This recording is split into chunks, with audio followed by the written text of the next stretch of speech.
I'll try to do like she does. Glad you all came out to hear Mike Jesberger. He is a historical lecturer, tour guide, and reenactor. We can't hear you. It's on. Sir, is that better? Okay. Mr. Jesberger is an independent military historian who specializes in American Revolution and Civil War time periods. He is renowned for his depth and breadth of knowledge, as well as his engaging and passionate presentation style. Whether providing formal lectures, living history presentations, or tours of historic sites in the tri-state area. A member of numerous history-based organizations and active in the reenactment community. He participates in numerous battle reenactments, living history programs, and ceremonies to honor our first and current veterans. A lifelong resident of the Philadelphia region, Mr. Jesberger is a native of Northeast Philadelphia and currently resides in Montgomery County, PA. So let's welcome Mr. Jesberger. Well done. Well done. You did a round of applause. That was on the spot. Well done. Not that easy to read somebody's biography. Thank you so much. Yes, got an email from Heather about an hour ago saying she a little banged up dental work. So thanks for stepping in. Yeah, thank you, folks. Well, nice round of applause. Nice turnout. Appreciate it. As you heard, my name's Michael. I'm local. I live 15 minutes from here, right down by Knapp Farmhouse. Local resident. Been doing lectures and presentations and reenactments and tours for about 35 years now. This is a big year here in 2026. We made it 250. I hope you enjoyed your July 4th, wherever you did. Stayed cool and out of trouble. I was at Valley Forge for 2 days, half of the day out in the field, and then they brought us inside to keep us cool. Talked to thousands of people from around the world. It was really fascinating. And the one thing that came up throughout the day was over and over, at the end of a healthy conversation, at the end of a debate, at the end of research, somebody would sure enough always say, "Amazing we won." And I would follow that up, and I said, "You're absolutely right. It is amazing. It is amazing that the American Continentals won that war." Remember, that's an 8.5-year war. It's a long one. The next question I would always get is why? And I said, we could get into that, friends, but I have a couple of answers. One, the Army, the Continental Army that just never gave in, continued to pursue and chase, fight, win. And the reason is because of this gentleman. The American Continental soldier doesn't quit because the commander doesn't quit. And that's very, very important. When we look and we continue on over the next 8 years to commemorate the Revolutionary War, it's going to come up quite a bit. The founding fathers, Franklin, Jefferson, Adams. Adams we like so much, we made a beer after him, and it's quite popular. Washington, of course, all the institutions and roads and streets. But I wanted to do something today that maybe you haven't seen before. And that was my approach in any of the programs that I put together, is what haven't people seen or heard or read? That's hard with Washington, right? Because almost everything's been covered. But what I wanted to do today is take you on a little trip of some of the highlights, let's call them, of his life. His entire life, not just during the American Revolution. And I've said this before, and I've said it a million times.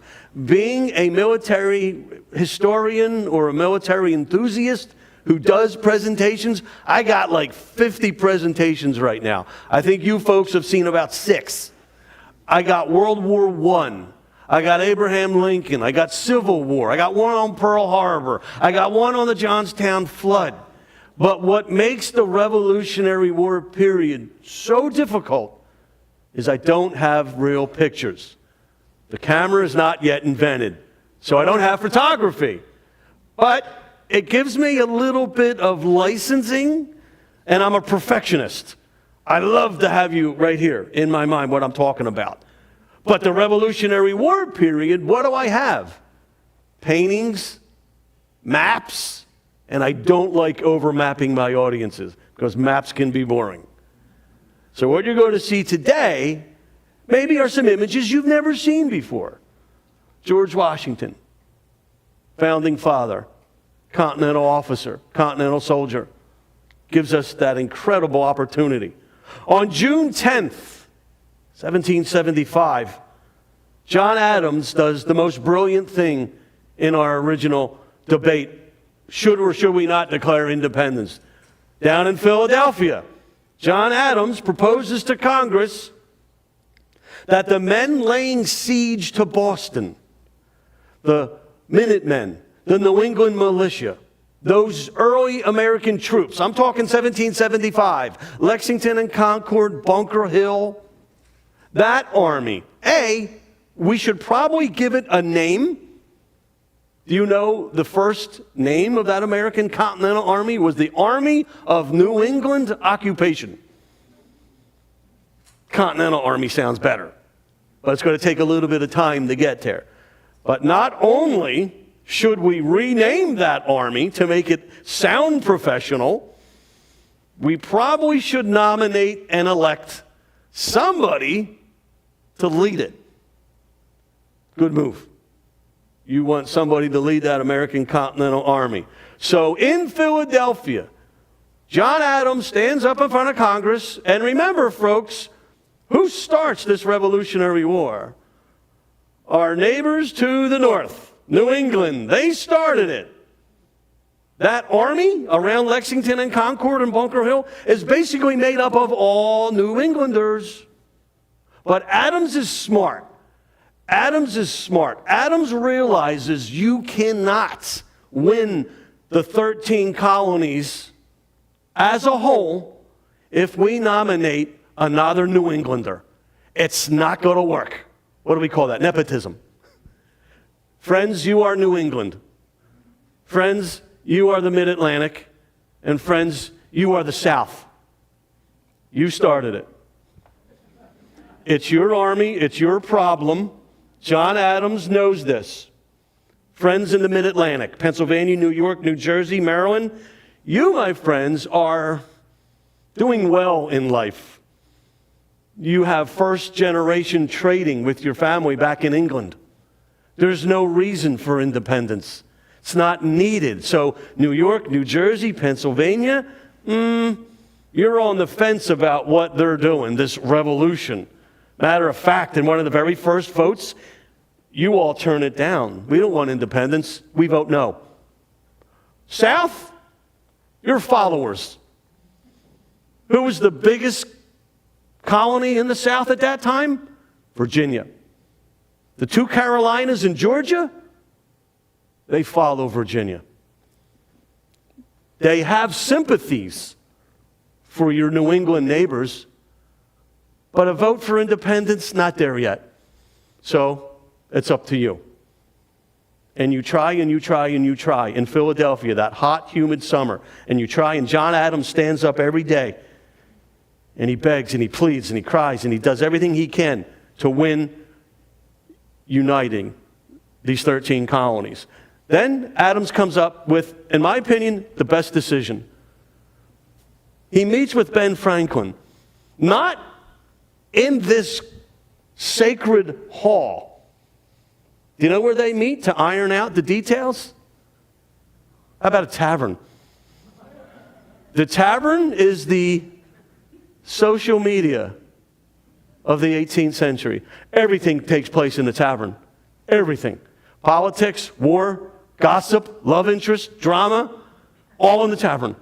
And Adams and Franklin meet in the taverns around Philadelphia at night, away from the prying eyes. And Franklin says, you want to unite the 13, huh? I wouldn't focus or waste any time on the Mid-Atlantic. They're not going anywhere. They're digging in their heels. Look at them. But your friends in the South, have you noticed in the corner of the room every day sits that tall fellow? 6'3", 200 pounds, wearing a uniform. I don't know what uniform he's wearing, but he's bound to lead something. You might want to talk to that gentleman and your fellow Virginians. And that's how it starts. It's brilliant. It's brilliant. You're going to get a Virginia delegate, a Virginia officer, sorry, Mid-Atlantic, to jump and leapfrog and take control of your army. And what else happens? Carolina, North, South, Georgia, they will follow. There he is. Maybe not what you're used to. Right now, most of us, hopefully all of us, at least have a portrait of him on you called a dollar bill. A little later in life, hair looks a little different, powdered wig, that angry-looking smirk. That's true because he constantly, throughout his entire life, fought bad dental hygiene. Those teeth were falling out by the time he was a teenager. He had a lot of money. He was wealthy. So he could pay dentists and surgeons to extract those teeth. But he had a lifelong battle with dentures or some type of device. That's why he always has that annoyed look, because it hurt like hell. It really did. Now, here is a famous Charles Wilson Peale painting of the general. Not the older fella on the dollar bill, but in his mid-40s. Do you know when he crosses the Delaware, he's 45? At Valley Forge, he's 47. Right? Not the older, advanced age gentleman in the black suit, George Washington. Brilliant painting. Takes command of this Continental Army and begins his quest into the history books. I have often wondered, reading and reenacting for 30 years, about what it was like, more than any other part of American history, why that guy was able to keep so many men when all he does is lose.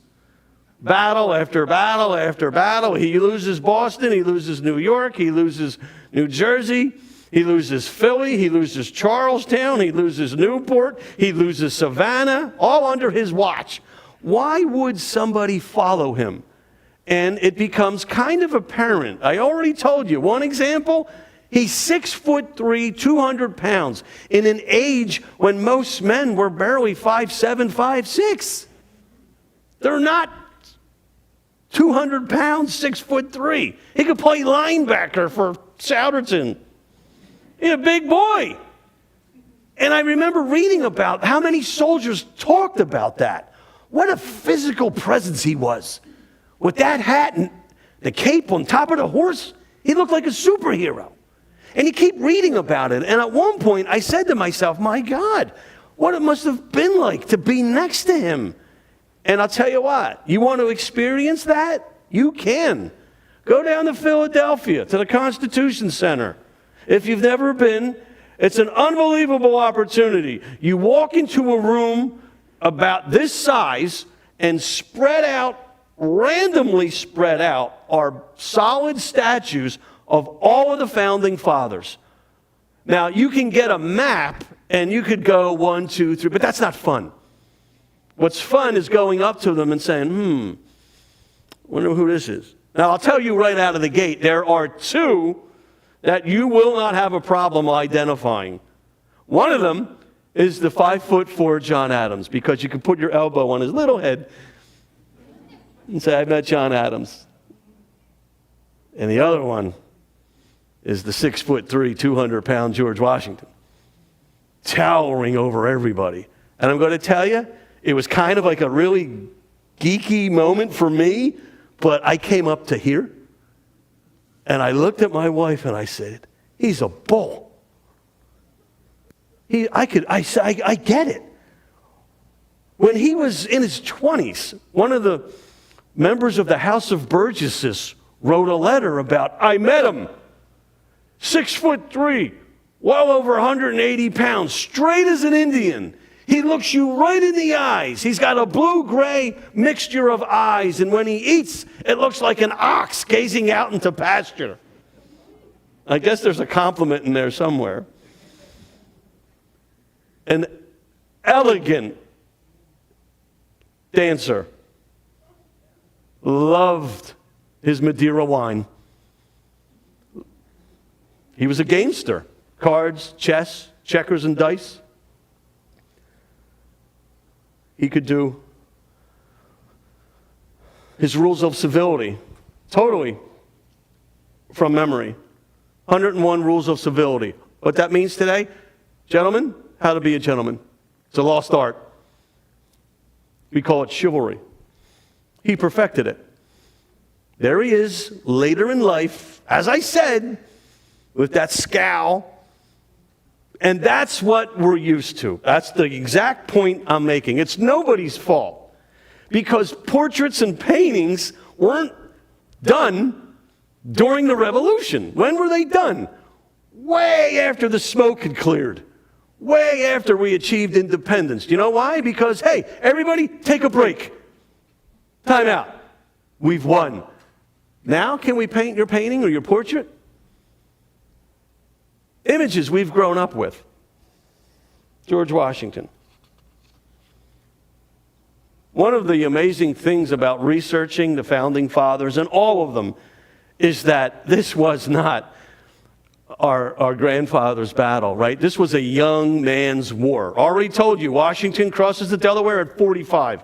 John Adams is 40. John Hancock, 39. Adams' cousin, Sam Adams, 47. Henry Knox, the commander of the American artillery, 25. And the gentleman that wrote the most influential document in world history, Thomas Jefferson, 33. It's not what we're used to. We're used to this. As one historian said, our founding fathers look like they belong in a costume pageant. Brightly colored coats, ruffled shirts, satin breeches, and a fine hairstyle. All looks the same.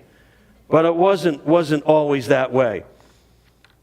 Matter of fact, just like you, just like me, we have wonderful characteristics. We're great people, but we're not perfect. Already told you a couple good ones about Washington. You want to see maybe the most splendid horseman in North America? George Washington. But under all this wonderful, all these accolades, there is a human being. Already told you, not the best military strategist. He stood up in front of Congress, and the day they nominated and appointed him, he said, quote, I do not know if I am capable of this job you have given me. So that's a little bit of humility. And he would do that his entire life. But he takes the position. Had a little bit of experience, and we'll talk about that in a couple seconds, in the French and Indian War. But as you get into his characters, it's all good. But there's one thing that kind of flies under the radar that he's known for. A lot of people don't know about. Boy, he had a temper. Oh my goodness, did he have a temper. And he would do very good at keeping that temper close. Close, quiet. But you can only go 8.5 years so long without blowing a gasket. He does it a couple of times during the war. Once, he hears a couple of soldiers outside of his tent arguing, fighting. And he knocks over a table, throws the paperwork, and he goes out into the street. And he grabs these two guys, and he slams them together, and he throws them to a sergeant. He says, take these men away before I wrangle them up. He's human. The one he's most known for, we just commemorated about 3 weeks ago. If you've ever been out the New Jersey Turnpike on exit 8 is Monmouth Battlefield out by Freehold. You want a day trip? Go check out that battlefield. It's unbelievable. Monmouth Battlefield in New Jersey. This is the battle that takes place right after Valley Forge. Let this sink in, friends. The American Army walks from Valley Forge to exit 8 on the New Jersey Turnpike, looking for a fight. They catch up with the British at Monmouth on a day like today. It's 95, 100-degree humidity, right? They're fighting in the swamps of North Jersey. And when Washington arrives, right away, it's a train wreck. The Americans are retreating off of the field, and Washington's furious. He asks, why are my men leaving the field? He takes out his riding crop, and he starts whipping and hitting men, and he says, I demand an answer. Why are we leaving? And they said, well, General, we've been given command. Charles Lee, the American commander, ordered a retreat in the opening shots of the battle. And he takes his riding crop out, and that's what this image is. He finds Charles Lee, and he fires him, and he lets loose with a torrent of curse words. Now, we don't know exactly what he said, but there's a sergeant close by that didn't dare say, General, what did you say? Later on, he wrote it down. And later, he's asked about the events at Monmouth. And he said, were you ever in the vicinity when the general lost his temper? And he proudly says this, quote, this was General Charles Scott. Yes, I did. Once I heard the general swear at Monmouth on a day that would have made any man swear. Yes, sir, he swore on that day till the leaves shook on the trees. It was charming and delightful under the conditions. Never have I enjoyed such swearing before or ever since.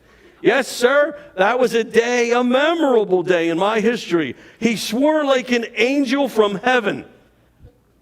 So I got to thinking, man, what did he say? Don't know.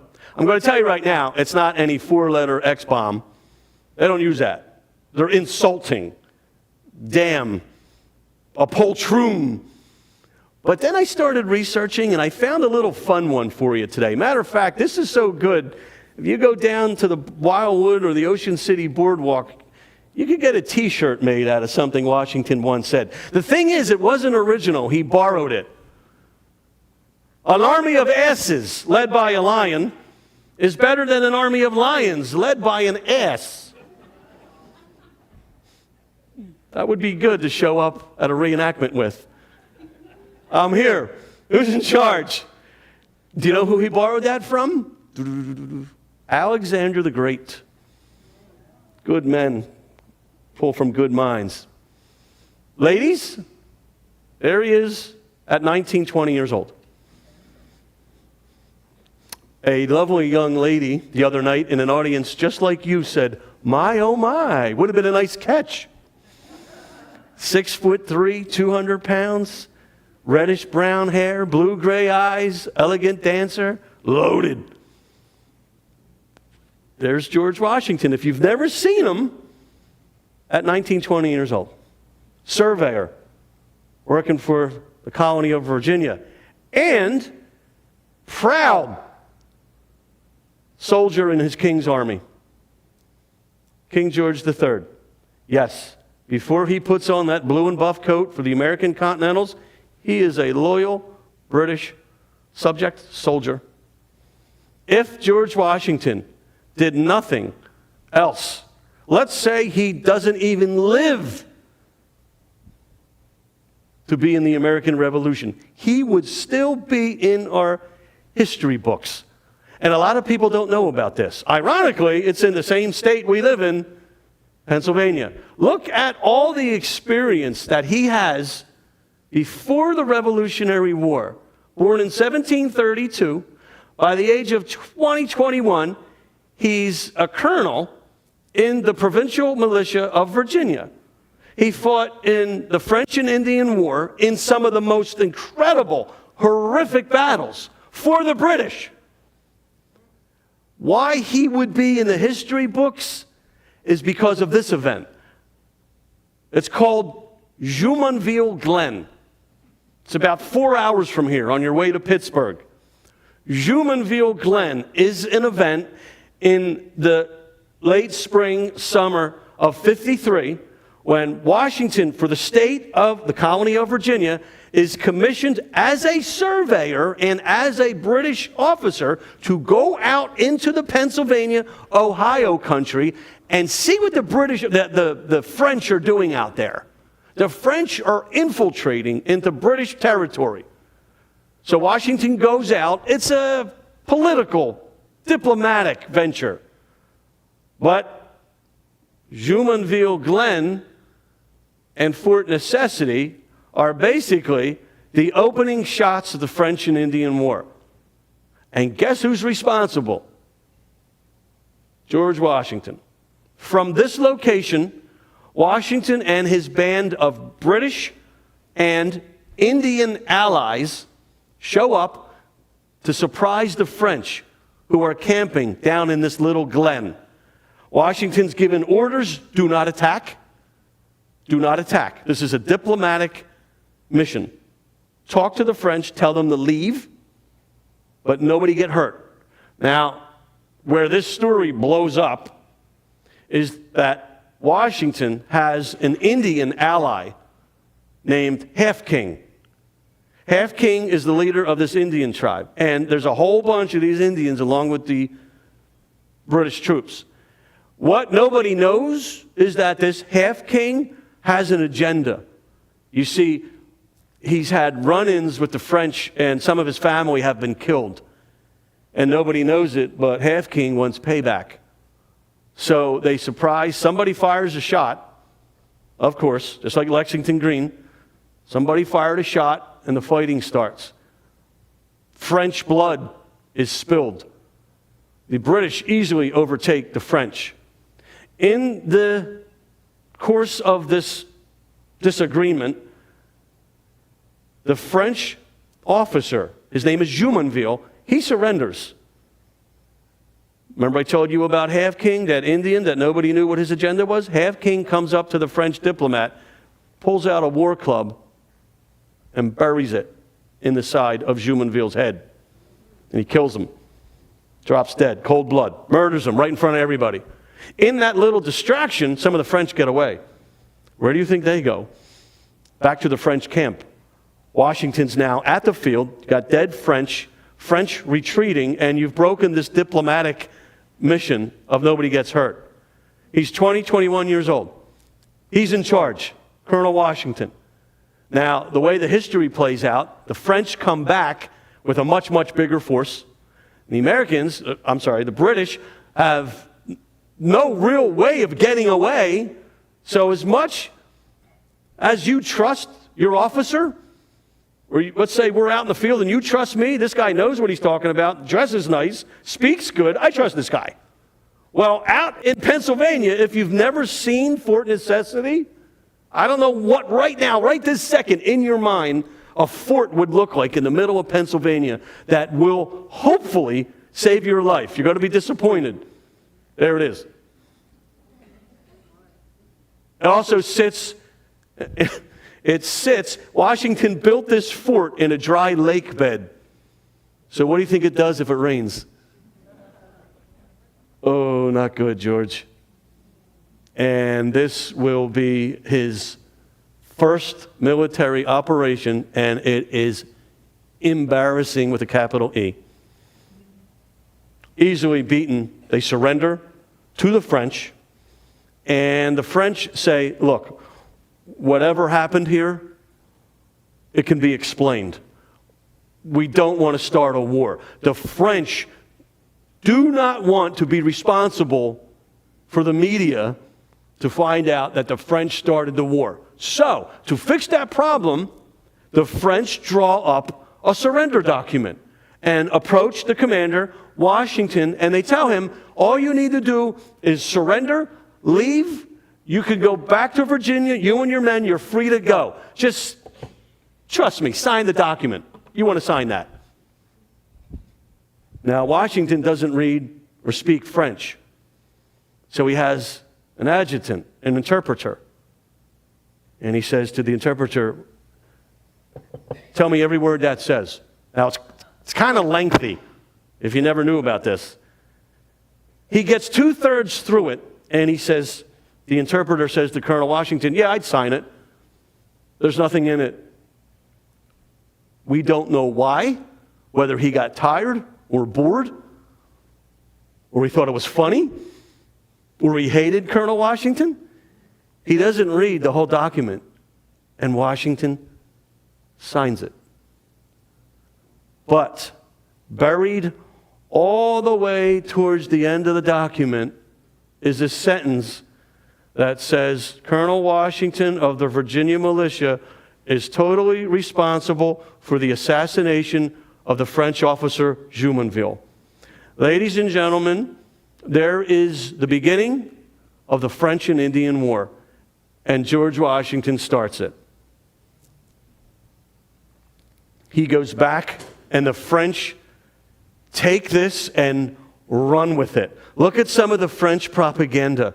Here's the French with a white flag with a surrender document, and this is supposed to be look how he's shooting them from, what's that, a foot away?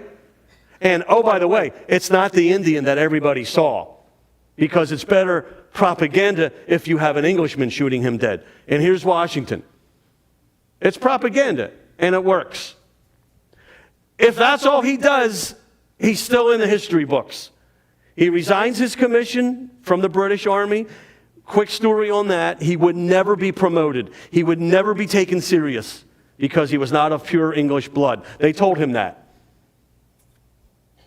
So he's never going to be promoted and taken serious. And this had a little bit of an effect on his reputation. His men loved him. His men swore by him. Said he got us out of a thick fight. The Battle of Monongahela, Braddock's defeat. Resigns his commission, goes home to live his life as a plantation owner. Or so we thought. Here he would marry a widower, Martha Dangerous Custis, and if you didn't know this, she is also loaded. They become our first true, what we call a power couple. And he lives his life at Mount Vernon in quiet and peace until 20 years later, now in his 40s, the outbreak of hostilities at Lexington and Concord, everything we talked about in the very beginning that led to his appointment. New England brings up the Virginian. Mid-Atlantic is still thinking about it. Well done. And he takes command of a rebel army. 20,000 troops. Now, if you're a military historian, 20,000 isn't going to blow you away, nor should it. But there's only 2.5 million people living in the 13 colonies. 20,000 American continental troops is the highest it's going to get. And it does it a couple of times. It does it in New York, it does it in Cambridge when the army is first assembled. At Valley Forge. Valley Forge is one of the biggest cities in the 13 colonies at the time of the occupation there. But, you know, I could come back next month and talk about the Battle of Gettysburg. It's 150,000 men fighting over 3 days. One army in the American Civil War, the Army of the Potomac, is 90,000 men. And look at World War I, for God's sake. The Germans got 4 million men in the field, and battles go on for months. Revolutionary War, battles are hours. The one that we're all so famous. We're going to be recreating it this coming up 3 months, 6 months from now. 250th anniversary, the crossing of the Delaware. Following day, Saturday, December 26th, 250th anniversary, the Battle of Trenton. Following day, Sunday, December 27th, 250th anniversary of the Battle of Princeton. I plan on being at all three. I'm probably going to need to get a hotel room. The wife will be a little unhappy. Christmas Day, day after Christmas. Never before has this been done, 3 days in a row. So if you want to find us, we'll be up at the crossing, 3 days. Crossing, Trenton, Princeton. Going to be awesome. This famous painting, which so many of you are familiar with. The Leutze painting. Emanuel Leutze was a German artist who painted this incredible visual of the crossing that night.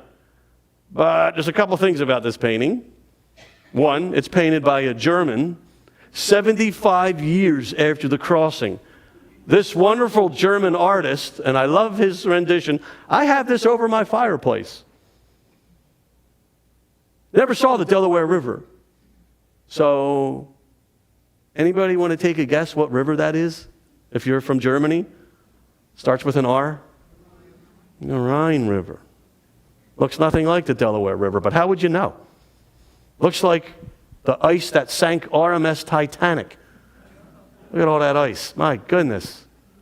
It looks like the Normandy invasion. It goes all the way down the river for miles and miles. And then there's Washington, his commander-in-chief, His Excellency. Do you think he's going to be seen on a boat with 13 rank and file individuals? The lowest of the low, the privates. Remember, the 18th century is a very shaky social ladder, right? Officers are with officers. And I don't know if you've ever really looked at this painting in depth. There's an African American on the boat, and he's standing right next to him. There's a female, some believe. 13 individuals representing the 13 colonies. They cross the river at night. It's total darkness. Daytime. But how you go to paint a painting at night? And number one, that might shock you if you never heard this before. Wrong flag. Flag is wrong. Betsy Ross flag comes a year later. 1777. But how you go to paint a painting in Germany 75 years after the Revolutionary War with the British flag? Because the flag that crossed the river that night was part British. Not going to work. Betsy Ross flag is around the next year.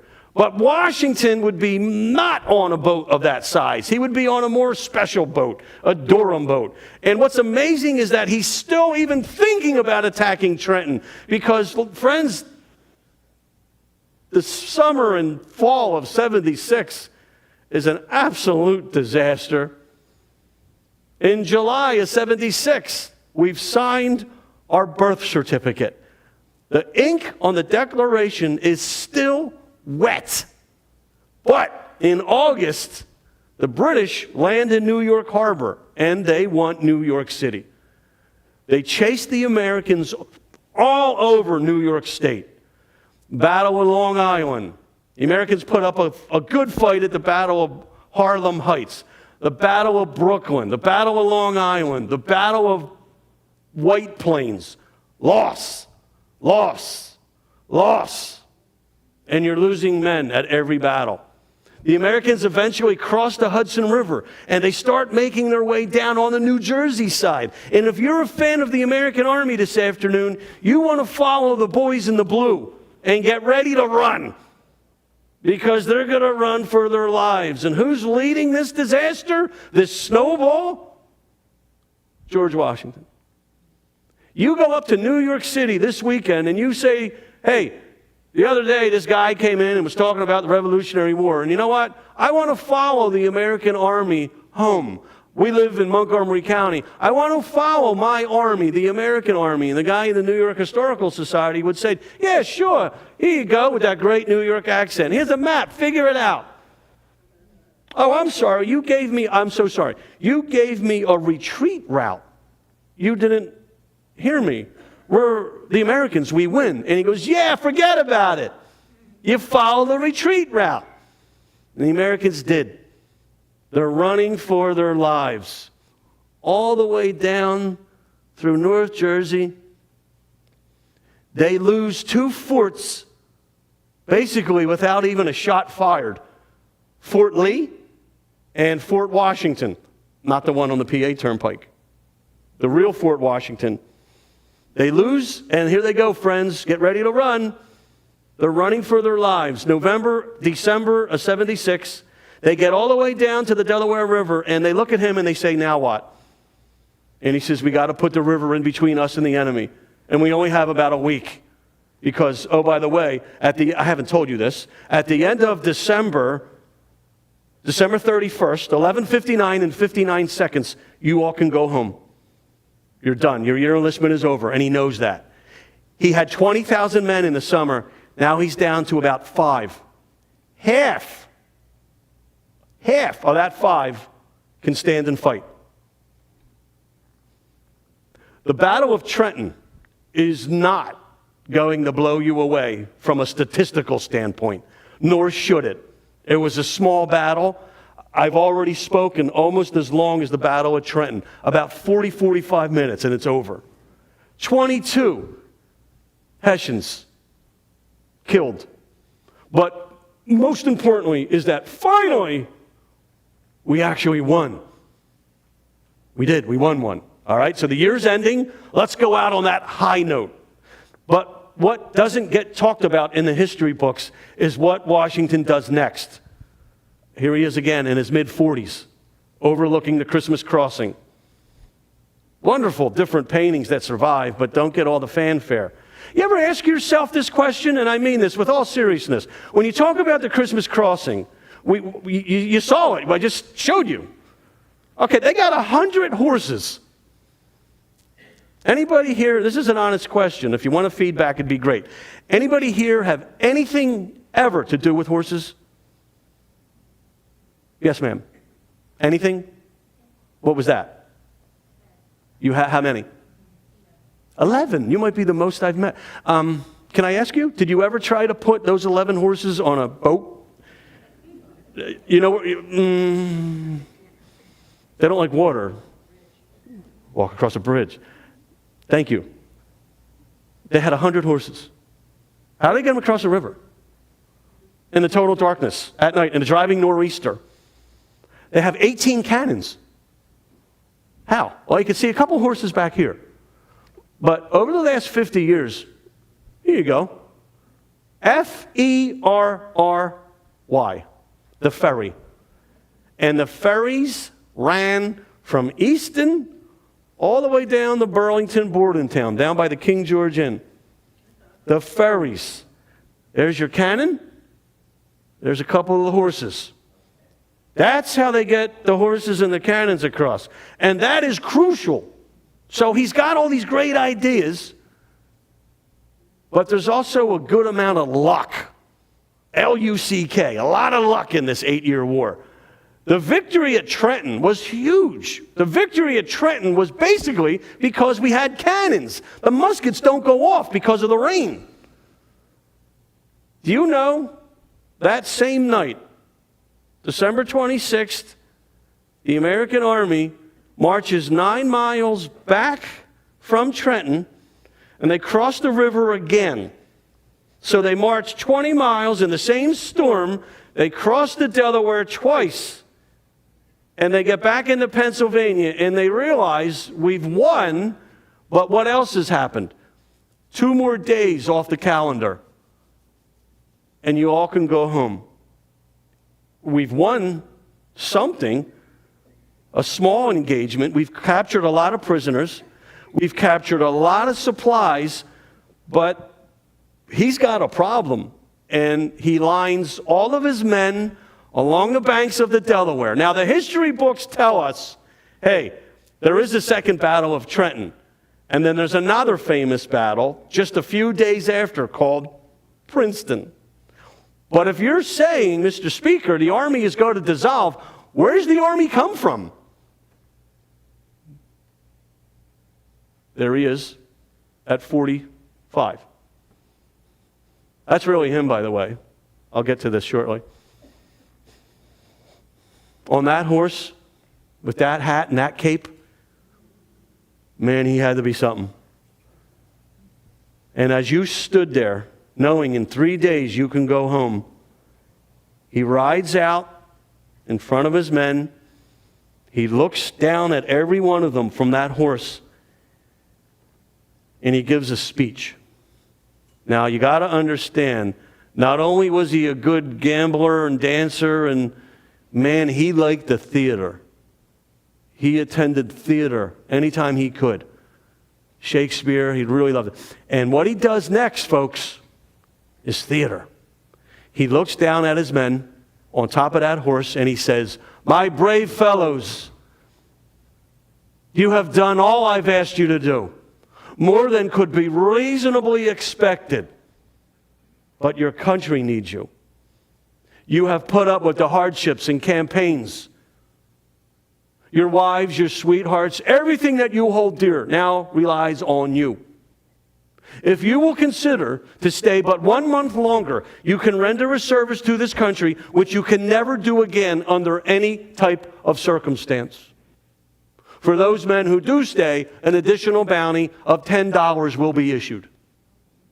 I got some of you thinking on that one. Y'all know what a drop the mic moment is? He just rides off. It had to be incredible as he just rides off. And you know what you hear? Sergeants write about this. You hear a little buzz in the audience. I'll stay if you stay. We've been fighting this war a long time. $10 is a lot of money.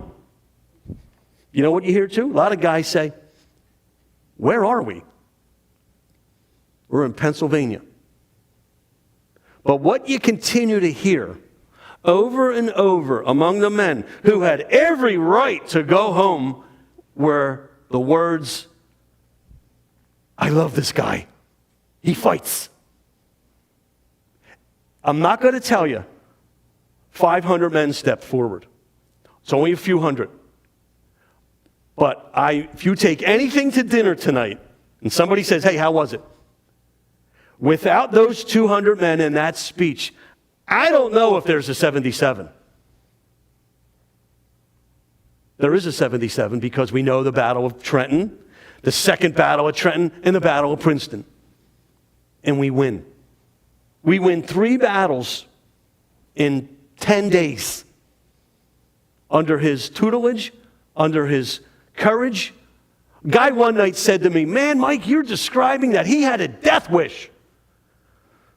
I said, that's a little harsh, my friend. That's harsh, but he's determined, folks. And as we wind down here in a few minutes, I want to take you to 2 more.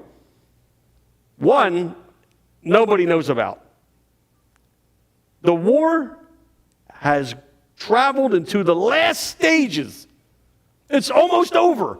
And we are clearly winning and on our way to victory. But do you know, all the doldrums, all the dark days, all the turbulence, all the drama, all the politics, we're no better off than when we started because Washington's officers still do not trust him. And he knows it. And he hears all the rumors about how men want to overthrow him and replace him. Can you imagine if there was social media during the revolution? He would have lasted a week. But who else? So he gets all of his officers together in the spring of '83, up in New York, in this building. All his officers. He has heard the rumors. He has a lot of loyalty, and his men tell him, General, you got another one talking about you. You got another one chirping. You got another one wanting to overthrow you. And he says, get everybody together. I want to talk to them. So this is a perfect segue. Couldn't be any better. Stage, platform. He gets everybody together in this room on March 15th, 1783, and he stands up on the stage, and he starts to talk to the men, officers. And you know what? Unlike you, and thank you for your patience, they don't want to hear it. There's nothing worse than a speaker or a presenter or a teacher and an audience that's just drifting away, waiting for dinner. What's for dinner tonight? You got something, soup? Up, right? Soup again? Salmon? Oh, yeah, great. Looking out the window at birds. Oh, that's a nice colored bird. Their backs are to them. They're talking amongst each other. Their legs are crossed, not paying attention to them. And he's up there for them. He's trying to tell them what this war is about. And we're in the home stretch. And if you could just hang with me. And he knows he's losing the room. And then he does this. He stops talking. Gets some people's attention. You know what's going on now? The old man's not talking anymore. Sees most of them are looking. And he says, gentlemen, you will allow me to read a letter that I have received from Congress about our current situation. Now he gets their attention. This is theater. Takes the letter out, and he intentionally fumbles with the letter. Fumble, fumble, fumble, fumble, fumble, crinkle, crinkle, fumble, fumble. Now he gets more attention. Opens the letter. Reaches into his other pocket, and he pulls out a pair of spectacles. And he jokingly says, gentlemen, you will permit me to put on my spectacles, for not only have I grown gray in the service of my country, but almost blind. and there's not a dry eye in the room. And I don't think anybody heard the letter. Because in that moment, he reached them. Not only have I grown gray, but almost blind in the service of my country. Finishes the letter, folds it back up, takes off the glasses, walks off the stage. That's the end of any coup. That's the end of any bad talk in the officers' rally. And eyewitnesses there said there wasn't anybody that had any bad word or ill word. Again, as I said, it wasn't a dry eye in the room. They felt so bad at what they'd done to him. The end would come. In 1783, if you've never seen this, I love this, the British would not pose for this portrait. The British would not pose. The delegates left. So the painting is forever, I think it's better unpainted. It drives home the point even better. They would not pose. The end would come November 25th, 1783 in New York. Washington's army arrives just hours after the British have fled. And at this moment, Washington is the conquering hero. Retakes New York City. But it's over, my friends. The war is over. And now it's what we call the unwinding. Everybody slowly starts to say their farewells. Washington wants to organize a final farewell dinner for him and his officers, and it would take place in early December at Fraunces Tavern in New York City. Anyone ever been? Beautiful restaurant and museum. Wonderful place. It's going to take place about 4 o'clock in the afternoon because Washington's going to need time to get on a boat and head down to Annapolis for a meeting the next day with Congress. So there is an eyewitness at this meeting. His name is Benjamin Talmadge. He is an American officer and very loyal to Washington. And thank goodness Talmadge is there, because with not Talmadge, you won't hear what I'm going to read to you. Now, in my opinion, this presentation has been, fun. You've laughed a little bit. But it's also very heavy. And it is because it's emotional. And Washington was human. And I find this stuff fascinating. So up until this point, the entire war, I told you, he's lost his temper once or twice. He's been saddened. If you didn't know, his stepdaughter, Polly, died. And that hit him hard. She died of an epileptic fit, a seizure. That crushed him. But he was good at his emotion. I already told you that. Well, hang on. They arrive just a few hours after Washington arrived just a few moments after the men had been there for hours, so they were drinking all the time there, right? And Washington arrives, and this is how it goes. We had been assembled for a few hours when His Excellency arrived and entered the room at the tavern. After partaking of a slight refreshment and an almost breathless silence, the general refilled his glass with wine, turned to every officer and said, quote, "With a heart full of love and gratitude, I now take leave of you. I most devoutly wish that your latter days may be as prosperous and happy as your former ones have been glorious and honorable." After the officers had taken a glass of wine themselves, Washington looked at each man and said, quote, "Gentlemen, I cannot come to each of you, but I shall feel obliged if each of you will come and take me by the hand." And that's where it gets tough. General Knox, being nearest to the general, turned to the commander-in-chief, who now, fully covered in tears, both men in the middle of the room, totally incapable of uttering a word. Both men simply grasped hands, embraced each other in total silence. In the same affectionate manner, every officer in the room marched up to, kissed, and parted with the general-in-chief. I will say, I have seen many things in this war, but such a scene of sorrow and weeping I have never witnessed before, and I finally hope that I may never be called to witness such grief again. The simple thought that we were about to part from the man who had conducted us through a long and bloody war, and under whose conduct the glory and independence of our country had been achieved. And to think that we shall never see his face again on this world, to me seemed utterly insupportable.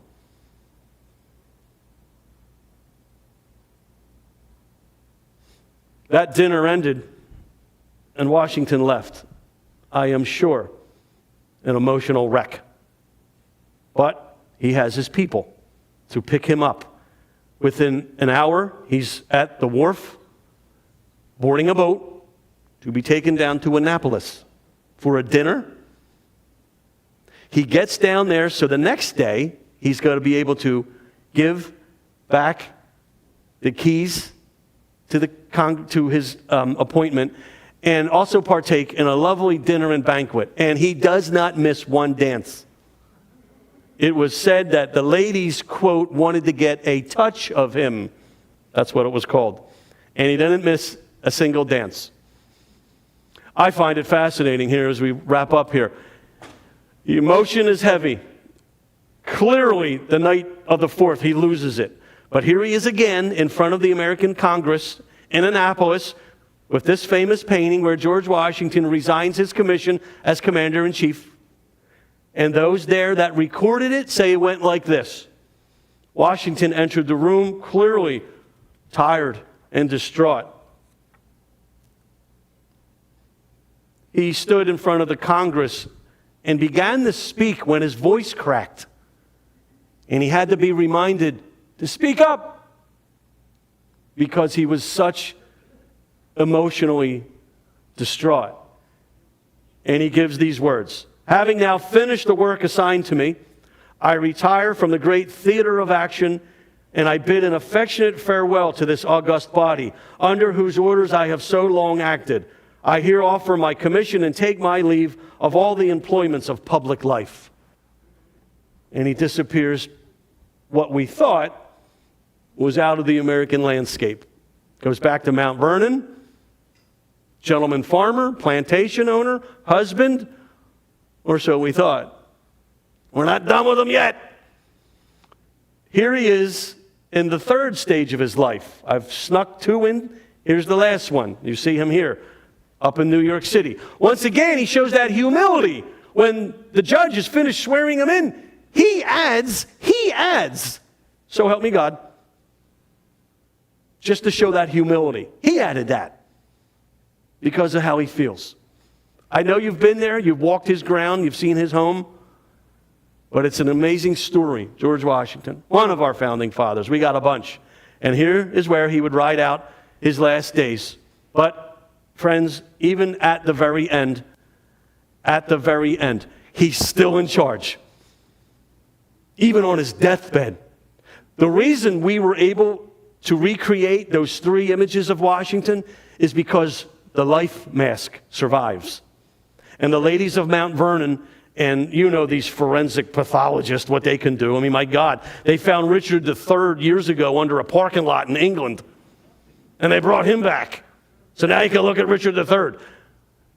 They bring Washington back using his life mask. And that's what you saw tonight. Towards the end, he knows he's going. He's still barking out orders.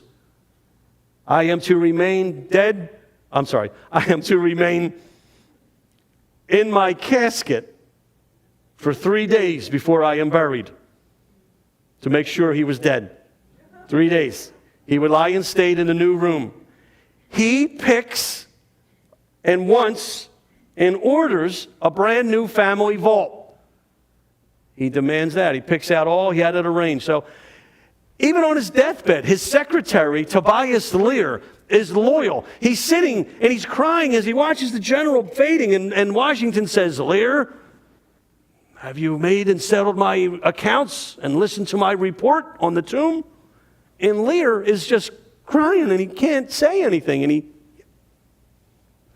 Washington, Lear, do you understand? Martha, sitting loyally at the bed, is with him on the night of December 14th, 1799, when our first American president, our first Continental officer who got us through, George Washington, died. Still, the commanding presence. There's the new vault that he ordered, but he would be in a different vault, if you didn't know this, for about 40 years. They didn't listen to him. They held on not making that vault as long as they could. And it takes an angry, upset, fired gardener to threaten to steal Washington's skull for the family to make the new vault. So maybe waited a little too long. As you continue your summer and on to the next year, and the next year, the 250th will be part of us. It's our history. A lot of good, a lot of bad. But today I wanted to just tell you the incredible, unbelievable commanding presence of George Washington. In Philadelphia, they had a fake burial ceremony for him. They wanted the body, and the family said no. So Philadelphia does what Philadelphia does. We'll have a ceremony and a procession with no body. And 30,000 people turned out to lay respect down in Philadelphia, the Zion Church. And one last time, ladies and gentlemen, there is George Washington at the three stages of his life: 19, 20, 21, 45, and the older in his late 60s as President of these wonderful United States. Thank you very much. Thank you.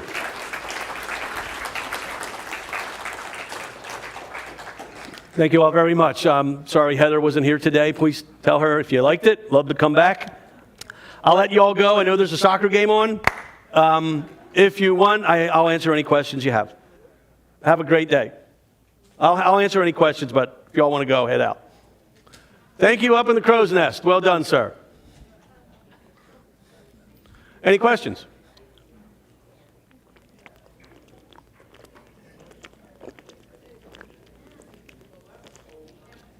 No questions? All right, then. Let me off the hook.